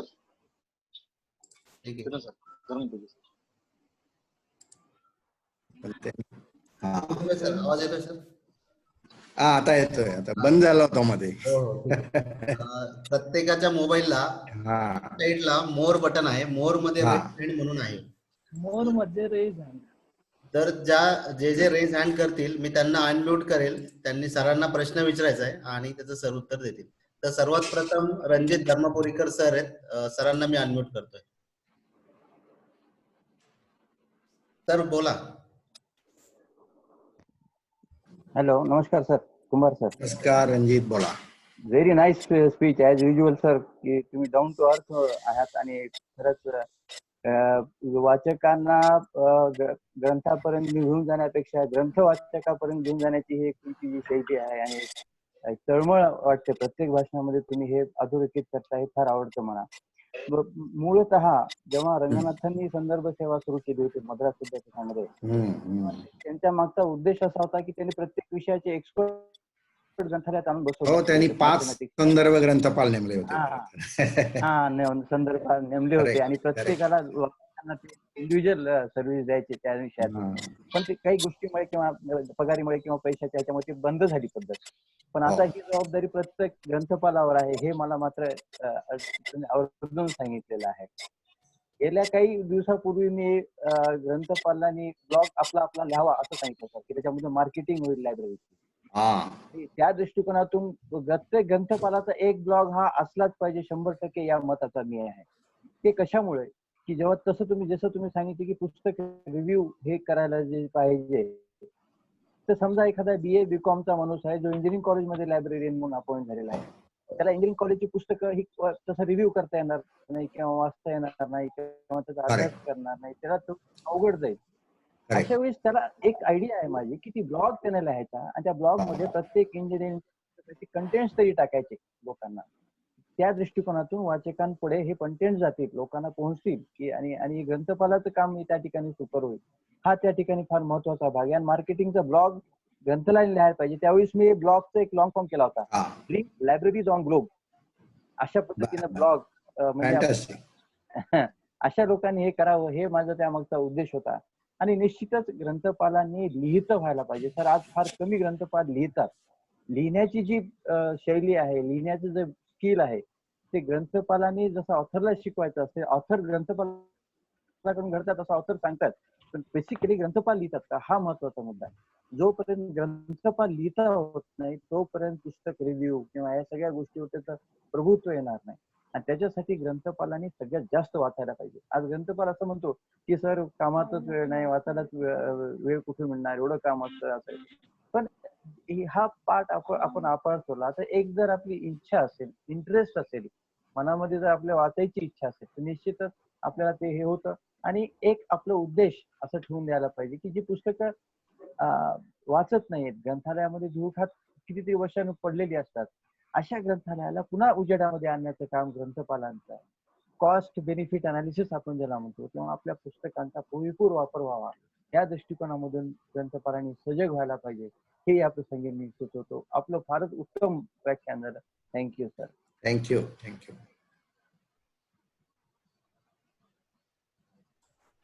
धन्यवाद सर. आता नेक्स्ट ज्यांना प्रश्न विचारता डॉक्टर संतोष कांबळे म्हणून आहेत. डॉक्टर संतोष कांबळे सर, प्रश्न विचारा. सर नमस्कार सर. नमस्कार. मी संतोष कांबळे बोलतोय हैदराबादहून. बोला. तर मी एक माझा अनुभव इथं शेअर करू इच्छितो. मी एक भारत हिंदी प्रचार सभा म्हणून एक संस्था आहे जिथं हिंदी मध्ये एमफिल, पीएचडी आणि डिलीट हे कोर्सेस चालले जातात. ज्यावेळेला मी इथे आलो त्यावेळेला मी असा अनुभव घेतला की मुलांना जो रिसर्चचा जो लिमिटेशन आहे त्याच्या व्यतिरिक्त ते पुस्तकच वाचत नव्हते. म्हणजे तर मी त्यावेळेला एक प्रपोजल ठेवलं की बाबा 3 महिन्यात सगळ्यांनी मिळून 1-2 पुस्तकं वाचायची आणि त्याच्यावरती आपण पूर्ण दिवस चर्चा करायची. अशा पद्धतीनं मी सुरू केला तो प्रकल्प. आणि या प्रकल्पातून जवळजवळ मी 198च्या आसपास पुस्तकं वाचलेली आहेत. आणि मी स्वतः त्यांना म्हणजे मी काय वाचलं आणि पुस्तक नेमकं का वाचायला पाहिजे, कशासाठी वाचायला पाहिजे आणि नेमकं त्यातून काय घ्यायला पाहिजे असं मी प्रकल्प इथं सुरू केला. आणि त्याचबरोबर त्या विद्यार्थ्यांनी पण मला खूप सहकार्य केलं आणि बाकीच्या माझ्या स्टाफनं पण खूप सहकार्य केलं. तर मला वाटतं जवळजवळ मी 8 वर्षात इथं जवळजवळ 5,500 पुस्तकं आमच्या विद्यार्थ्यांच्याकडून आणि स्टाफकडून वाचून घेतलेले सर. तर हा प्रकल्प इतरांनी पण केला तर बरं होऊन जाईल सर. धन्यवाद सर. फॅन्टॅस्टिक. खूप चांगलं काम करताय. This is what is the requirement from the society expect from the librarians, today's librarian. Fantastic. खूप खूप कौतुक तुमचं. Thank you sir. Thank you sir. धन्यवाद सर. पुढे प्रल्हाद जाधव सर आहेत. हा प्रल्हाद. नमस्कार सर. नमस्कार. चेतन आवाज येतो? चेतन येतोय सर, बोला सर. सर्वप्रथम मला एक गोष्ट सांगायची आहे. गेल्या 5 दिवसापासून मी कंटिन्यू सरांना ऐकतोय कोणत्या ना कोणत्या प्लॅटफॉर्मवर. पण सर नेहमीच काही ना काही नवीन देऊन जातात आणि मला एकही सेकंड बोर झालं नाही. सर माझा एक 4 ते 5 एक वेबिनार होता आणि आपला हा वेबिनार माझा क्लॅश होत होता. तर मी सिस्टमवर तो वेबिनार ऑफिसचा घेतला आणि इकडे तुम्हाला कनेक्ट केलं. आणि 5च्या नंतर माझ्या कलिगला सांगितलं की मी येतो, जरा माझं पर्सनल काम आहे, मी येतो, मी ऐकून येतो. सर जे तुम्ही म्हणत आहात म्हणजे आपण जे रीडर कन्सल्टन्सी सर्व्हिस, सर हे पहिल्यापासूनच आपल्या ग्रंथपालांना ऍक्च्युली करायला हवं होतं. आणि मला माहित आहे की भरपूर लोक करतात. पण सर आपल्याकडे हा एक प्रॉब्लेम असा आहे की आता डॉक्टर संतोष सरांनी सांगितलं की हे मी करतो, पण आपलं ग्रंथपाल ओपन होत नाही सर. प्रॉब्लेम तो एक इश्यू आहे. प्लीज कोणी असं मनावर घेऊ नका, जे वास्तुस्थिती ते सांगते मी. सेकंड थिंग सर, आपल्याला टेक्नॉलॉजी खूप काही देते, पण माणसाच्या मेंदूशिवाय ते टेक्नॉलॉजी कुठंच काय कामात. Very true. तर जसं तुम्ही मला सांगितलं की गुड रीड्स किंवा नॉवेलिस्ट हे तुम्हाला रिकमेंड करतात, त्याच्यामध्ये तुम्ही 5 ते 6 टॅब टाका. बाबा मला कॉमर्सचे पुस्तक, मला इकॉनॉमिक्सचे पुस्तक, मला बिझनेस ऍडमिनिस्ट्रेशनचे पुस्तक. पण त्या 5 ते 7 टॅब मध्ये जे काही तो रिकमेंड करतो, एकदा तुम्ही स्वतः फिल्टर करा. As a information specialist you filter that information sir. Then only you can send that information to your user. Very true. आणि सर आत्ताच म्हणजे आम्ही 2 वर्षापासून बुक रिडिंग क्लब चालू केले आमच्या ऑफिसमध्ये. लॉकडाऊनच्या ह्याच्यामध्ये आम्ही तो जरा स्वरूप चेंज केला. गेल्या 15 दिवसात आम्ही काय केलं सर, पहिल्या महिन्यामध्ये ऍक्टिव्हिटी घेत होतो आणि आता 15 दिवसाला ऍक्टिव्हिटी घेतोय. या टायमाला आम्ही ऍक्टिव्हिटी अशी घेतली की बाबा तुम्ही फक्त पुस्तक वाचून नका या, कॉमिक थीम घ्या, म्हणजे एंटरटेनमेंट थीम घ्या आणि त्याच्यावर वेब सिरीज, आर्टिकल काही तुम्ही बघा, काही वाचा आणि ते येऊन तुम्ही त्या दिवशी येऊन डिस्कस करा. सर आमच्याकडे 700 युजर्स आहेत all over the India. 50 entry आम्हाला आल्या ज्या दिवशी आम्ही अनाऊन्स केल्या आणि त्यातल्या 13 लोकांनी प्रेझेंट केलं. तर we have to be innovative. जसं जसं प्रसंग आपल्यावर येणार आहे तसं आपल्याला थोडंसं इनोव्हेशन आणावं लागेल आणि थोडंसं टेक्नॉलॉजीला आपल्याला गृहीत धरून चालावं, त्याच्यासोबत चालावं लागेल सर. हेच ऍड करायचं होतं, अजून काय नाही सर. फॅन्टॅस्टिक, फारच छान प्रल्हाद, ग्रेट. दुसरे गणेश कुलकर्णी म्हणून आहेत. हो हो सर विचारा. सर नमस्कार. नमस्कार. नमस्कार. Hello Ganesh sir. नमस्कार. हा बोला गणेश.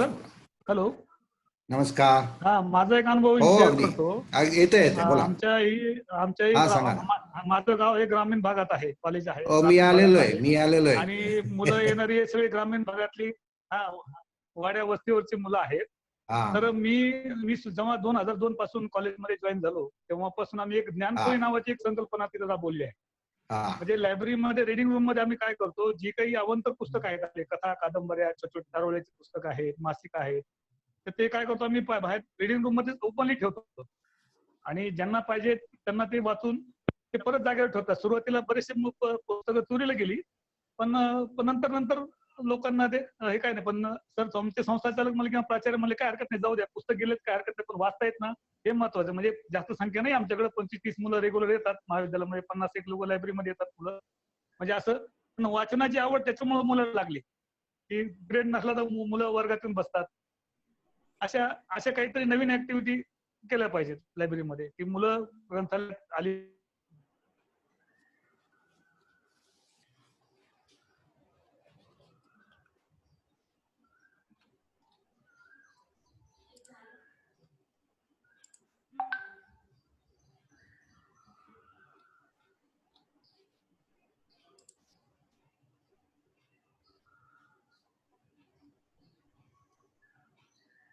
हॅलो.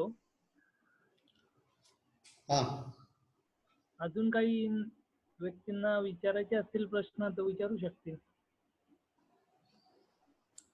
अजून तर काही कोणाचा हँडरेस झालेला नाहीये. एक मिनिट. प्रल्हाद सरांचा परत झाला. एक सेकंड. नाही चुकून आहे. ठीक आहे. अजून कोणी पार्टिसिपेंट इच्छुक असेल, प्रश्न नसेल तरी आजच्या कार्यक्रमाबद्दल काही मनोगत त्याला व्यक्त करायचे असेल तर करू शकते.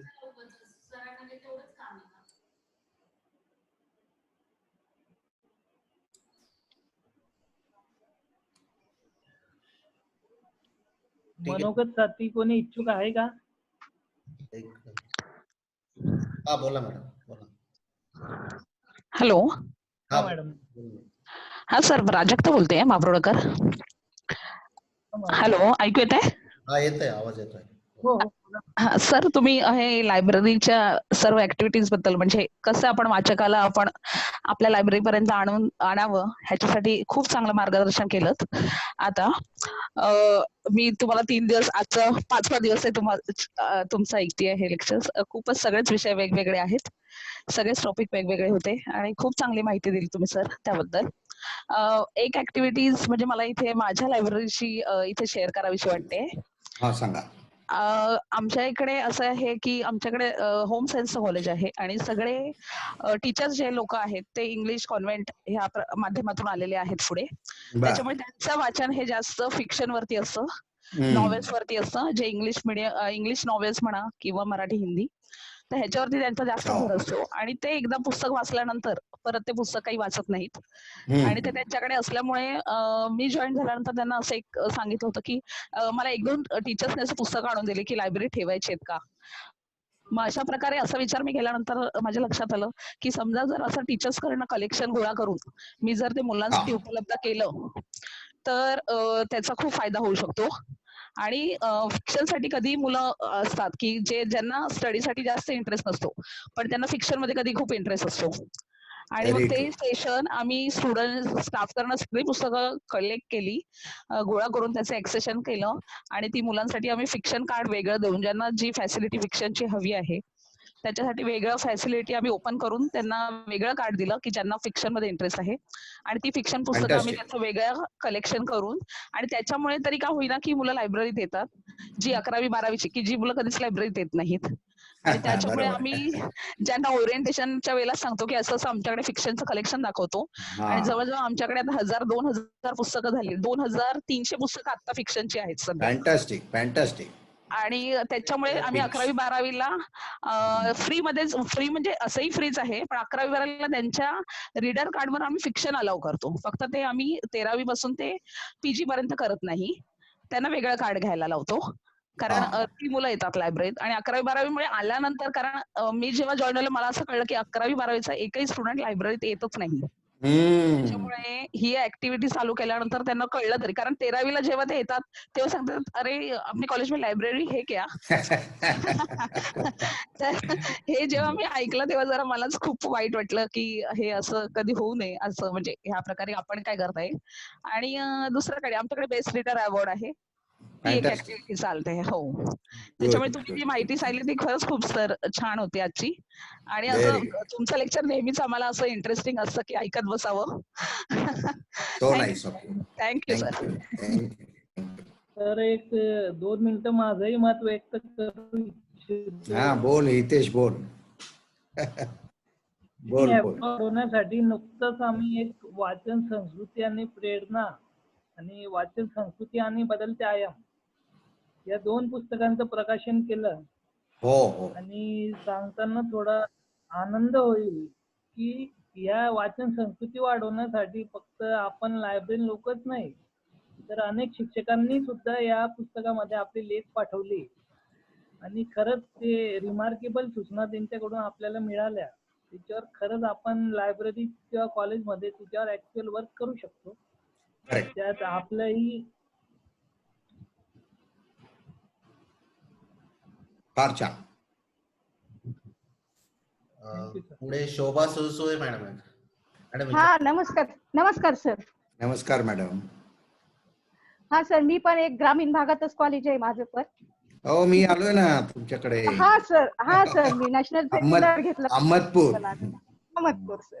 थँक्यू सर, खूप दिवसांनी तुम्हाला ऐकायला मिळालं. राहुलमुळे आणि हितेश सरांमुळे आणि चेतन सरांमुळे त्यांचे खरंच आभार आणि तुमचेही आभार सर.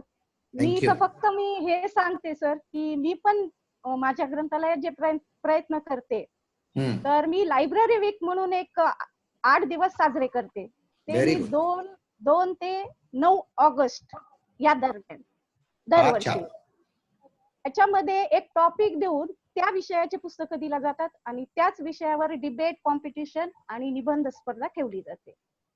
आणि ऑगस्ट महिना कसा असतो की जून जुलै मध्ये ऍडमिशन झालेले असतात आणि नवीन स्टुडंट आलेले असतात, त्यांनी लायब्ररीकडे वळावं म्हणून हे सातत्याने मी 5 वर्षापासून मागच्या करत आहे. खूप छान. याच्यामध्ये मी एक जनरल नॉलेजची पण परीक्षा ठेवते आणि हे 7 दिवस असे भरपूर कार्यक्रम घेऊन नंतर 9 ऑगस्टला मी डॉक्टर रंगनाथन यांची जयंती साजरी करते आणि आमच्या कॉलेजनं त्याचे सर्टिफिकेट तयार करून दिलेले. ते जे फर्स्ट सेकंड थर्ड मुलगा येईल त्या मुलांना त्याचं वाटप होते त्या दिवशी. असा हे कार्यक्रम आमचा साजरा होतो. फार छान. तेच तुमच्यासोबत शेअर करायचं होतं. Thank you sir, thank you very much. उत्तम, फार छान. पुढे मनीषा दंडगवार मॅडम. हा नमस्कार कुंभार सर. नमस्कार मनीषा दंडगवार बोलतेय मी. नमस्कार सर. सर मी पण माझ्या कॉलेजमध्ये एक ऍक्टिव्हिटी चालू केलेली आहे. त्याच्यामध्ये आपण जे दिवाळी आणि मे महिन्यामध्ये जे पिरियॉडिकल्स असतात मॅगझिन्स ते आपण डिस्कार्ड करतो. मग आम्ही त्याचं 15 दिवसांसाठी प्रदर्शन भरवतो आणि मग स्टुडंट आणि स्टाफ ज्याला कुणाला हवंय ते 1 रुपया ड्रॉप करून ते मॅगझिन्स घरी घेऊन जाऊ शकतात. आणि सर ह्याचा इतका छान प्रतिसाद मिळालाय की स्टुडंटचे फॅमिली मेंबर सुद्धा रिकमेंड करतात. आणि आता स्टुडंट आणि त्याच्यामध्ये एक मिनिट डिस्टर्ब करतो. खरं तर आपल्याला अशा वाचणाऱ्या फॅमिलीच निर्माण करायला पाहिजे. रीडिंग फॅमिलीज, म्हणजे फक्त एक विद्यार्थी. ग्रेट, फार छान, बोला. आणि सर त्याच्यामध्ये कसं असतं माहितीये, आपण बऱ्याच म्हणजे आपल्या लँग्वेज मध्ये असतात, मराठी, हिंदी, गुजराती, आणि ते पॉप्युलर मॅगझिन्स असल्यामुळे त्याला सर इतकी डिमांड आहे ना. आणि आता बऱ्याच मुलांना आणि स्टाफला माहिती झालंय, त्यामुळे ते आधीच येऊन विचारतात की मॅडम कधी हे सुरू करणार आहात तुम्ही एक्झिबिशन. म्हणजे त्याचा इतका छान रिस्पॉन्स आम्हाला मिळालाय.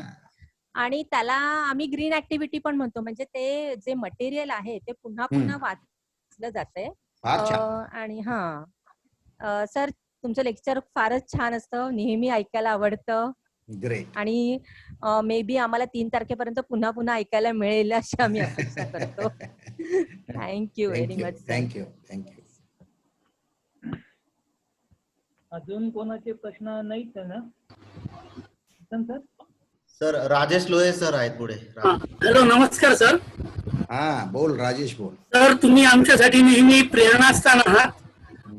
आणि सर माझ्या महाविद्यालयामध्ये मी म्हणजे सगळ्यांना ही संधी घेतोय की माझ्या महाविद्यालयात काय उपक्रम चालतात ते मी मांडायची, आणि आपल्याही समय व्यावसायिकांनी त्या संदर्भात उपयोजन करण्यासाठी मी माझं थोडक्यात स्कीम सांगतो की माझ्याकडे IRF रीडर्स क्लब हे मी स्थापन केलेलं आहे की enlight your reading on every Friday. म्हणजे शुक्रवारी मी विद्यार्थ्यांना बोलवतो, जसे येतील त्याप्रमाणे माझ्या कॅबिन मध्ये बसवतो किंवा काही वेळा इतर जसे विद्यार्थी उपलब्ध असतील त्याप्रमाणे, आणि पुस्तकांबद्दल त्यांना बोलायला सांगतो, त्यांना थोडं गायडन्स करतो. त्यांनी वाचलेलं पुस्तक आणि त्याच्यामध्ये त्यांच्यामध्ये काय परिवर्तन घडलं याबद्दल मी त्यांना सांगायला सांगतो, म्हणजे शेअर करायला सांगतो.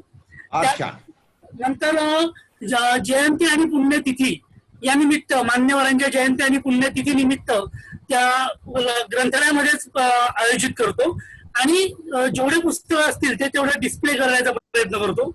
त्यानंतर जेव्हा आपण 15 ऑक्टोबर वाचन प्रेरणा दिन साजरा करतो, तो साजरा करतो. त्यानिमित्तही विद्यार्थ्यांना एक मी मागे उपक्रम दिला होता की प्रिंट पुस्तकं आणि ई बुक्स म्हणजे 2 गट केले, त्याच्यामध्ये त्यांना वाचायला लावलं, आणि मी त्यांचा एक अहवाल घेतला, म्हणजे फीडबॅक घेतला किंवा कोणतं तुम्हाला जास्त उपयुक्त ठरतं, हा एक मी उपक्रम राबवला. आणि त्याच्यानंतर जे माझ्या ठाणे शहराच्या आजूबाजू ठाणे शहराचे ज्येष्ठ नागरिक आहेत त्यांच्यासाठी मी आता नुकताच 21 जानेवारीला जो सेमिनार आयोजित केला होता, आपण तेव्हा प्रमुख पाहुणे होतात, त्या दरम्यान मी ज्येष्ठ नागरिकांना मोफत मेंबरशिप देण्याचा आम्ही उपक्रम सुरू केलेला आहे. आणि यावर्षी म्हणजे अजून 2 वर्षात कमीत कमी 50 लोकांना फुकट मेंबरशिप देण्याचा आमचा मनोदय आहे. फार छान, फार छान, वंडरफुल, ग्रेट. Thank you sir.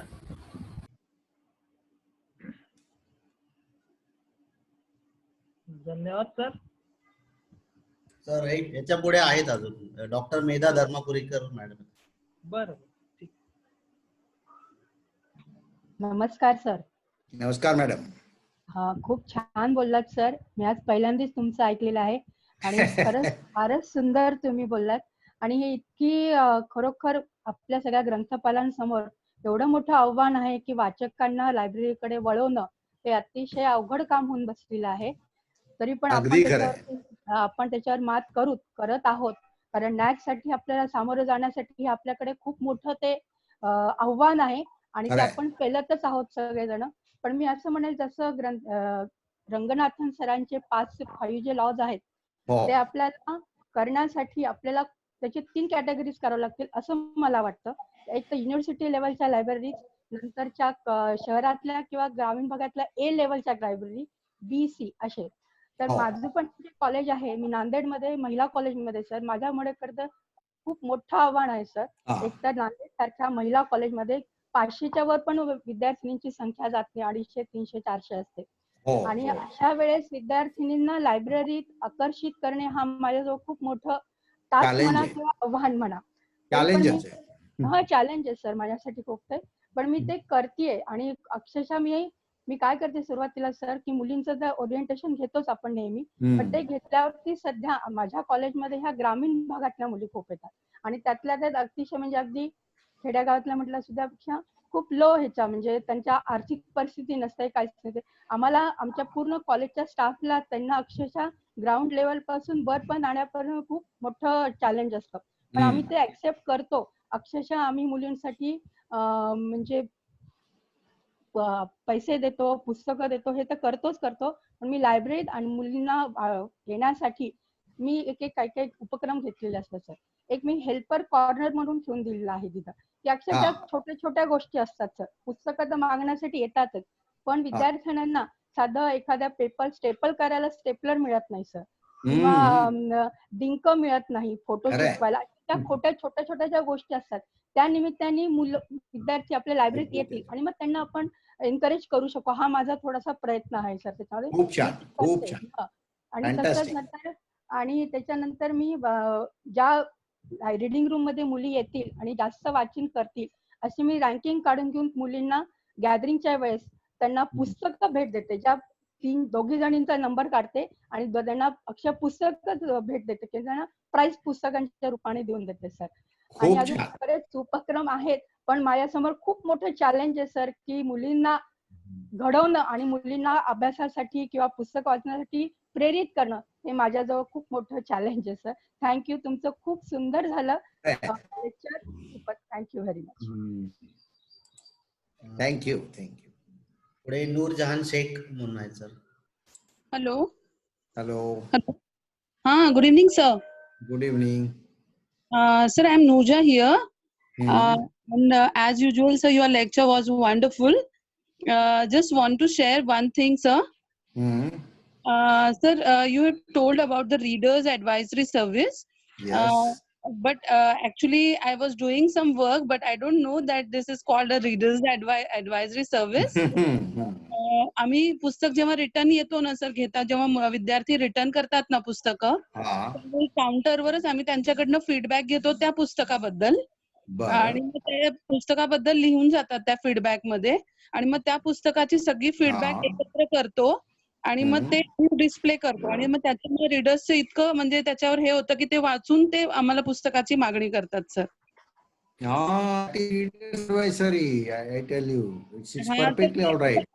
मला इतकं बरं वाटलं की अरे आपण असं काहीतरी करतोय म्हणून. आणि really wonderful, your lecture was really wonderful sir and so informative sir. Thank you so much. आता मी तुम्हाला असं सुचवेल की रीडर्स ऍडव्हायसरी सर्व्हिसवर खूप लिटरेचर आहे, ते वाचा. आणि ही तुम्ही देताय त्याच्यामध्ये आणखीन त्याला सायंटिफिक अप्रोच म्हणता येईल तो आणा, कारण तुम्ही आधीच करता खरं तर. त्याच्यामुळे तुम्हाला प्लॅटफॉर्म रेडी आहे and you will be able to do much more better work. खूप छान. Okay sir, thank you sir, thank you so much sir. Sir पुढे संध्या यादव सांगलीवर नाही सर. हॅलो. हा बोला. Hello sir. हा सर, मी संध्या यादव बोलते सांगलीमधून.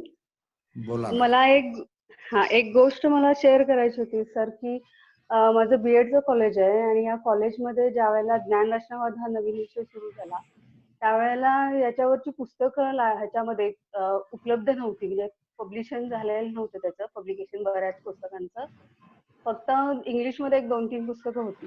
अशा वेळेला आम्ही काय केलं होतं की जे लेख येतात मॅगझिन मधून किंवा पेपर मधून, त्या मॅगझिन मधून आलेल्या लेखांचा आम्ही झेरॉक्स घेऊन त्याची एक फाईल तयार केली होती. आणि त्याच्यामध्ये पेपरमध्ये पण येणारी जी कातरणं होती किंवा कुणी पेपर पब्लिश केलेला होता एखादा, असे सगळे आर्टिकल असे आम्ही एकत्र तयार करून त्याची एक फाईल तयार केली होती.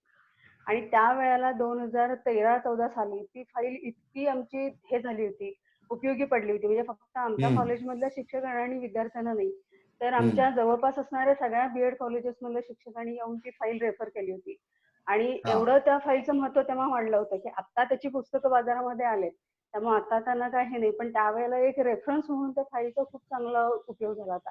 ती ऍक्टिव्हिटी खूप चांगली झाली होती. तर त्याचं आता आम्ही एक त्या फाईलचं आता आम्ही एक बाइंडिंग करून त्याचं एक रेफरन्स म्हणून ग्रंथालयामध्ये ठेवून दिलंय.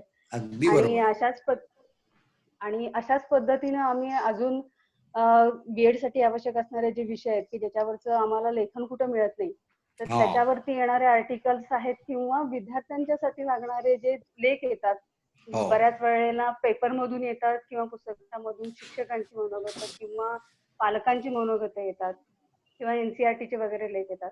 तर या सगळ्यांचं एक कंपायलेशन करून एक फाईल तयार करून ठेवली आहे.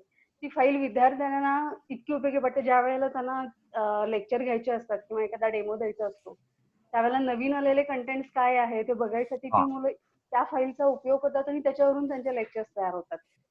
तर ह्या अशा छोट्या छोट्या गोष्टी आपण नेहमी करत राहिलं ना तर ते खूप चांगल्या पद्धतीचे रेफरन्सेस तयार होतात. त्याच्यासाठी जास्त वेळ पण नाही आपल्याला काढायला लागत.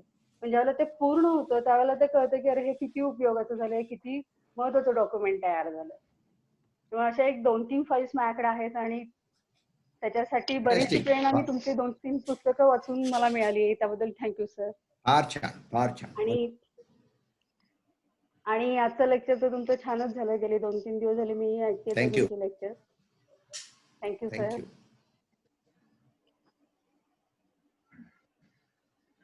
चेतन सर अजून आहे कोणी? हॅलो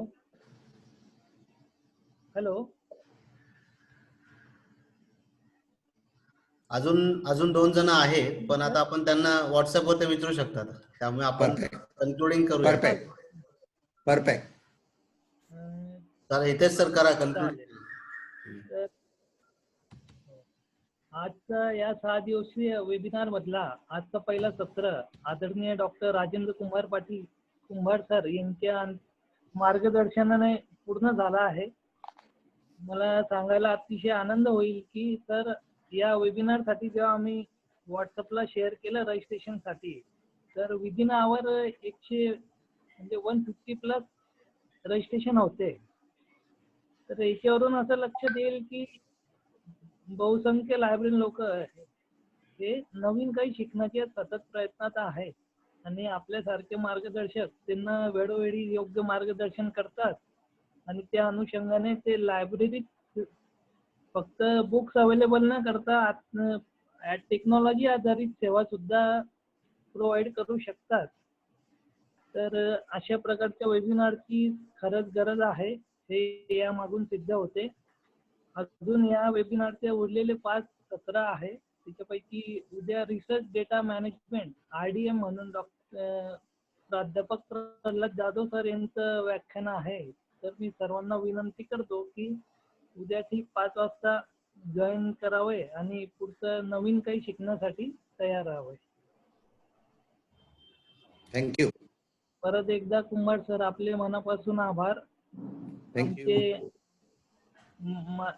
संस्थेचे विवेकानंद प्रतिष्ठान संस्थेचे उपाध्यक्ष आणि आमचे मार्गदर्शक आदरणीय डॉक्टर VS काटरे सर यांचेही मनापासून आभार की त्यांनी हा वेबिनार आयोजित करताना आम्हाला संधी दिली. तसेच चेतन टाकसाळे सर जे नेहमीच टेक्नॉलॉजीचा सपोर्ट आम्हा सर्वांना देत असतात. डॉक्टर राहुल देशमुख सर, माझे गाईड डॉक्टर तुषार पाटील सर आणि डॉक्टर वाणी सर, आपले सर्वांचे परत एकदा आभार आणि थांबतो. फॅन्टास्टिक. धन्यवाद सर. थँक्यू.